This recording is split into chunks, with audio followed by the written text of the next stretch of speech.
I always tell people when you go into a bar and you see a mirror behind the bar, it's not because you're supposed to be checking yourself out. It's that your back is turned for a portion of the evening. That mirror is your eyes. So that's the reason why most places have a giant mirror there. Hi, I'm Mirav, and welcome to How Much Can I Make? I am a curious journalist fascinated by what people do for a living, what their jobs are really like, and how much they can earn. Join me as we dive into stories behind careers, uncovering insights and details, which I hope you'll find as intriguing as I do. So let's get started. Today we are with Tom. I can't pronounce his last name, so he's going to introduce himself, and we're going to hear all about the bartending job. Okay, hi everyone. My name is Tom Ostoyich, and I'm a bartender. How long have you been a bartender? I've been a bartender since 1997. Whoa! Yeah. In New York City? In New York City, in New Orleans, and in the Kingston, Woodstock area.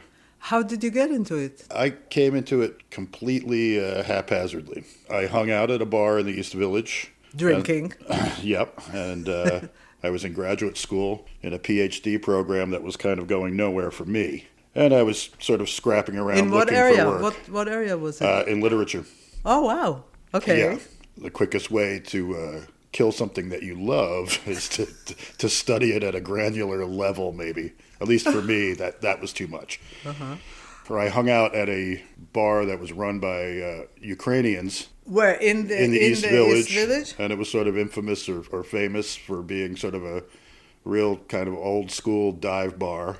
And they had an older gentleman who worked there who was probably anywhere between 70 and 200 years old who needed help. And so I was hired as a barback and sort of... Barback? What does that mean? And a barback is basically the person who does all the what you might call grunt work. So that means you restock all the beer and the liquor, you go get the ice, you tap kegs, you move things around. You're the person Friday for the bartender. You bust tables and you clean up things. You also are the person who probably is, if there's no security, that handles arguments and fights, which is part of the reason I was there at the time. And so the barback is sort of a good entry point into bartending if you have somebody who's willing to teach you the rudiments of bartending. That's what I was going to ask you. Yeah. You were learning how to mix drinks while you were doing... Yeah, so it was almost like a mentorship. He started teaching me the rudiments, and then he started making me do it on my own. Did you know anything about mixing drinks? I knew a little before? bit. I had taken sort of extramural class in college that basically taught you the basics. And bartending was sort of in my family. My grandparents ran a restaurant and bar in Boyceville. Oh. And my cousins run a place. So I grew up a little bit around it, but I didn't go to any fancy bartending school or anything like that. I learned by doing. Right, so that's one way to get in. But do you know if people today have to take some courses or get some certificate? Or? Yeah, I would say it can be helpful, but most people that are hiring for a place, they're going to want some kind of experience, and you're going to sort of have to go through the steps of it. So I know a lot of people do spend money on sort of fancy bartending schools, and I can't tell you one way or the other if that's very helpful. It's probably a good introduction. Uh-huh. It's probably like most people's experiences with school, that you start to learn something, but until you're actually on the job, you don't know it. And since bartending is sort of rapid fire, it's a lot of multitasking, it's a lot of thinking on your feet, and processing, usually in a place that's kind of noisy. It helps to know something in advance, but it's also probably very beneficial, I would say, to get your foot in the door. And if that means starting as a barback or starting as a bus person in a restaurant and working your way up, that's the way to do it. How long were you a barback? Me, a couple of months. But I was in a unique situation. I was working with somebody that required additional help. I've worked in other places where sometimes barbacks are there for a long time. They don't want to bartend, and that's acceptable. And it's a good, honest labor. You get tipped out by the bartenders. You get an hourly wage. So you're usually probably doing okay. I do want to touch on the money. The program is called How Much Can I Make? Yes. So you mentioned tips. Most of your pay is from tips or from hourly work? It's a little bit different now because the service industry employees, so restaurants and bars, are make an hourly wage that's, I don't think it's New York State minimum wage, but it's much more than you used to make. Okay. So, for instance, I think 2025, it goes up to $10.40 an hour for bartenders. But with the tips, your money's going to be radically higher than that. And so generally, I would say in Kingston, New York, I work in a neighborhood, but it's not a dive bar, but it's not a cocktail bar. And probably in tips, I make about $30 an hour. And then That's in nice. addition to the hourly wage. Right, but what if you have two bartenders? I've seen places, so you have to split the Then tips? you split the tips. You split the tips. And so generally it's a system that you work out with the management, and you just try to be consistent. If there's two bartenders, you split the tips evenly. And the barback doesn't get anything. Incorrect. Oh, Barback generally, and it changes depending on what place you go, is generally, most places in New York, I would say, was about 20 to 25%. So it just depends. It's probably about that in Kingston. So you're getting something for your time. And if you apply yourself and you're observant and you're hardworking, you'll also be able to, if you want to, transition to bartending. So there is a barback, bartending. Is there anything above it? Some places have managers. It just depends. And generally, if it's a larger place, if it's a venue or, a club, then there'll be floor managers and managers. I believe, can't exactly quote me on this, those places, the managers would make a salary, so they wouldn't be factored into any kind of tip pool. But places that are larger or restaurants, generally there's a tip pool, and that means the floor, the wait staff, and the bartenders all contribute, and they allocate a certain portion depending on your hours and what your job is. So it's a very fair business. I would say so. I mean, I think most places are on the up and up these days. I think it was a little bit different when it was just cash for everybody, but now most of your money is coming probably on credit cards. So you'll be getting it in a check. You're not going to be walking home with a pile of cash in your pocket. Probably. I mean, Right. Again, every place is different, but that's my experience these And days. they also deduct probably the 3% of the processing of the credit card, right? I think that varies from place to place. I think some places absorb it. Okay. Generally, the places I've worked for absorb that as factors of doing business. Right. You worked in a busy place in the city, but let's say, and we'll take an average place. How much can a bartender make on either daily or weekly? Yeah, my rule of thumb was that an 8-hour shift, if I could make $250 in tips, I was generally okay. You're going to have nights that are great. You're going to have nights that are not. You're going to find out really quickly in the business that January and February of every year, almost every place on earth, are really bad. And you're going to have to slog through them because everybody's paying off their Christmas holiday presents. trips and their presents and all of that stuff that they've just gone through, and probably the therapy that they need after they've visited their families and all those things. And so there's just not a lot that's going on. And then sometime in the middle of March, around St. Patrick's Day and the NCAA tournament and stuff, things will pick up because spring fever will set in and people will go, oh, this is great again. And what's the summer usually like? And it's depending on where you are. Right. So, But before Christmas must be the best time, no? before Christmas is generally really good. Anytime that there's young people let loose on the streets, so the end of August when schools get back in session or the end of semesters generally good. You have to be a little bit zen about the fact that the money's going to fluctuate.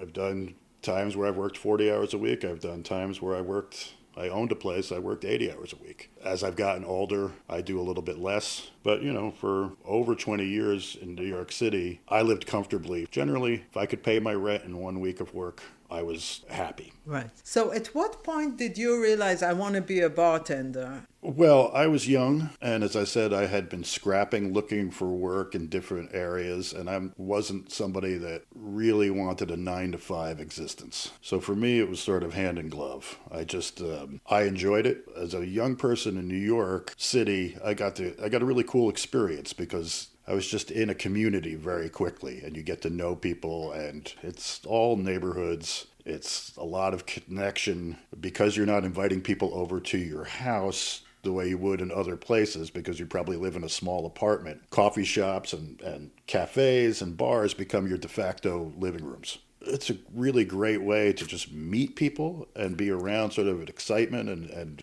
I really felt like I belonged in New York City. And I'm old enough to have skirted some of the pitfalls of it. So there's a lot of things that you have to pay attention to, especially if you're young. You need to know yourself. You need to know what kind of person you are. If you're somebody who thinks bartending is like something out of a movie and you're going to get to drink for free and just party all the time, that's not the It's gig. not. What's the biggest misconception about Well, I it? think that's part of it. I think the biggest misconception is that you're just living a carefree life, or that you're doing this in lieu of doing something else, or you're working on something else. Pretty much anybody who's worked in the business that considers themselves to be a professional bartender, it's a job. Right. And I've had it, there's some jobs where I've worked 40 hours a week, between 8 and 5 a.m., pretty much every night. And, and all the things that you find in any job you get. Yeah, that's what I want to know. If you can describe for me a day in your life. Everybody's experience is going to be personal to them. A Yes. day in my life would be, for instance, I worked in Brooklyn for many years at a bar that just lost their lease. I worked 2 doubles, which were 12-hour shifts. So I worked Wow. What time do they open? they opened at 4 in the afternoon, so I would get there about 3:30. That would mean I had to start doing side work, which means counting money, making sure that I have liquor and everything is stocked up, cutting fruit, making sure that the bathrooms work, TVs, all that stuff, just getting the place in shape so that you can open the door and hit the ground running. And then there is happy hour. We had a happy hour, so you generally have like a local clientele that's pretty loyal. So you saw a lot of the same faces on a daily basis. And, you get gossip and you have a little more time to talk generally and sort of socialize, which is when you're trying to be a bartender is a skill set that you want to have. You want to give people time because it just as a personal interest, but also that's sort of the name of the game. You work to build up really good, loyal clientele and they treat you well in return. Tips. So, I worked at a pretty active place. It builds up as the night goes along. And, and many nights at 9 o'clock, you think, well, I've already worked 6 hours and I've got to be here for at least 6 more. So, you have to get your head around those things. But, you have to be willing to be tired. You have to be willing to do the work. So I would tell people that, sometimes at 4 o'clock when you're closing up, people say, well, meet me at an after hours, meet me here. And it's like, well, actually the hardest part of my day begins now because I have to count the money. I have to make sure the money's correct. If you're not great at math, you better be able to learn it. I was not somebody that was great at math until I started counting money by hand. And then I started to be able to add and divide and figure out tip percentages and all sorts of things like that because that was just the circumstances of the job. And what do you have to do with all the credit card charges? You have to adjust all the credit cards. So that means you have to factor in the tip. So you literally have to go through them one by one, which, if you're expedient, you can do that as you go along. Oh, okay. But, some people leave it till the end of the night. You have to restock, you have to clean. There's lots of things that you need to do. Generally, a good rule of thumb is that you want to leave a place the way that you would want to find it. And smart places, when you're looking for work, will have a set of rules of things that you need to do. Do you love being a bartender? There's things I love about it. There's things that... What do you love about it? I love the social aspect of it. Okay.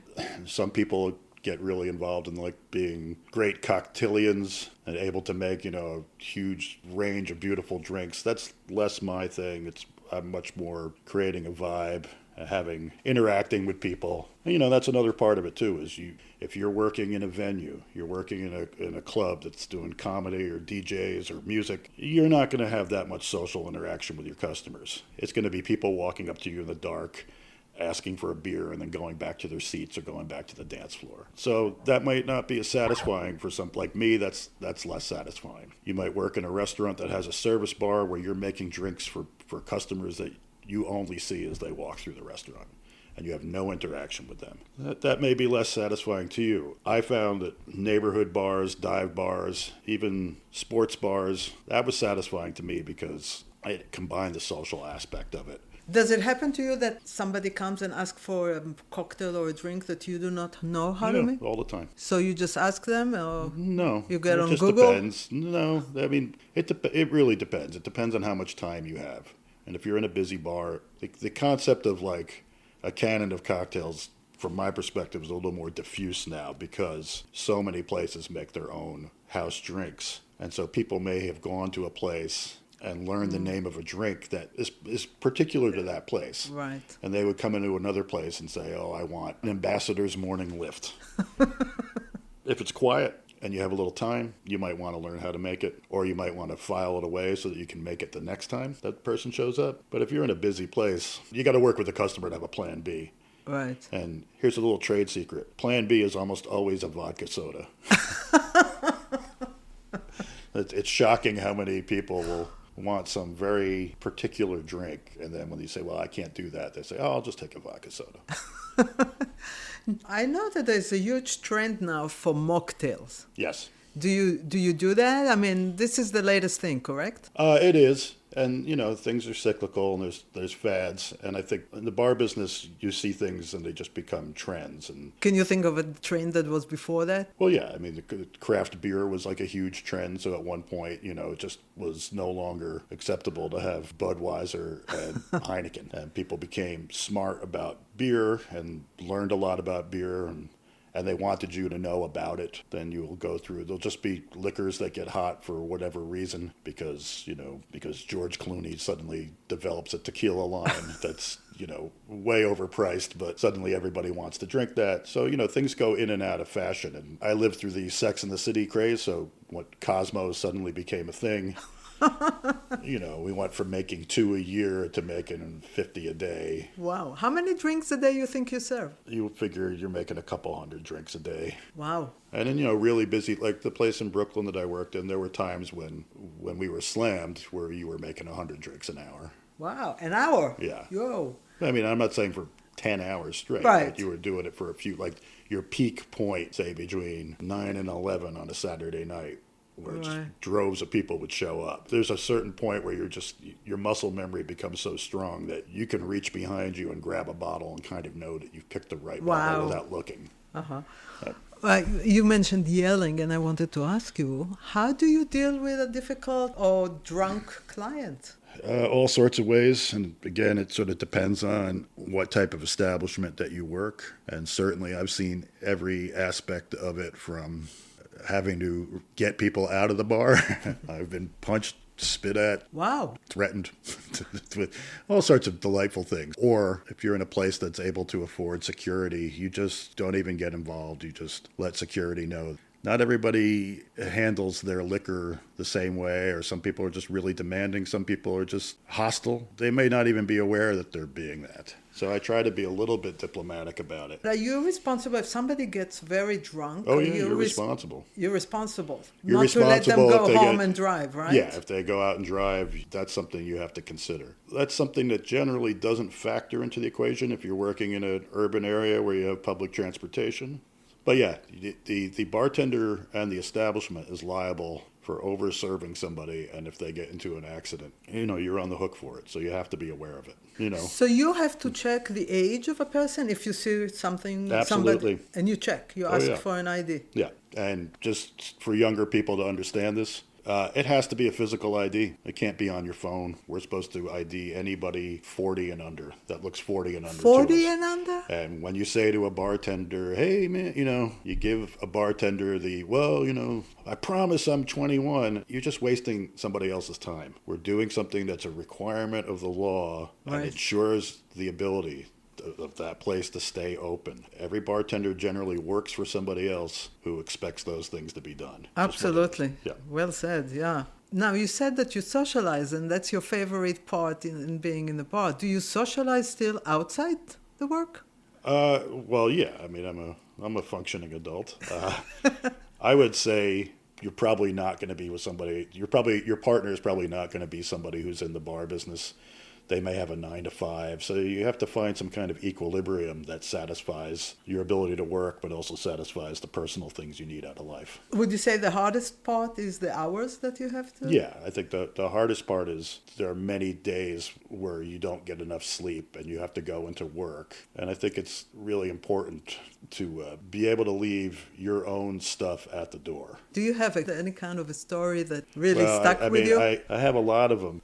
I mean, I've met some completely wild characters, especially in New York, who were just like fascinating people that you just didn't know. I mean, there was a person that we thought may have been unhoused who used to come to our bar. Everybody knew him, so he just kind of blended in, but he was just a larger than life character. He spoke 6 languages. He played beautiful classical guitar.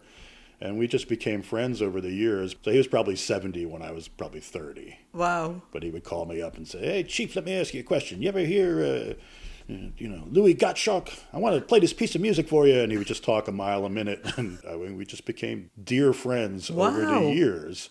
And he introduced me to a lot of just like he knew Cecil Taylor, the jazz pianist, and would bring him in. Or one of his best friends was Barney Rossett from Grove Press, and he used to bring Barney in, and I'd be shooting pool with Barney Rossett at 4 o'clock in the morning, and he'd be telling me about, "Well, I used to play ping pong with Samuel Beckett," and just these things where you were just like, you're plugged into a world that's just so vast and deep in good places like that it's really cool. And a little darker note, something that's important to me that I forgot to ask you. How do you watch out today that no guys will drop a pill in a woman's drink? You have to be really observant of people's behavior, who's being aggressive, who's being alpha male-y. You have to watch those things because there's just a reality that some people are just up to no good. Right. And it could be any level of things. So people who are just going to steal money, they're going to steal pocketbooks, they're going to steal phones, all that kind of stuff. I always tell people when you go into a bar and you see a mirror behind the bar, it's not because you're supposed to be checking yourself out. It's that your back is turned for a portion of the evening to put money into a register or pick a bottle up. That mirror is your eyes. You're watching what's happening I never knew behind that. you. Yeah. So that's the reason why most places have a giant mirror there, because that's just a way to keep track of some things. And I would say the roofie phenomenon, which has happened, and a couple of times we've been able to catch it, and we've literally seized the drink. Wow. And call the cops and let them do a test on it. Do you still love the job? I love aspects of it, but I'm older.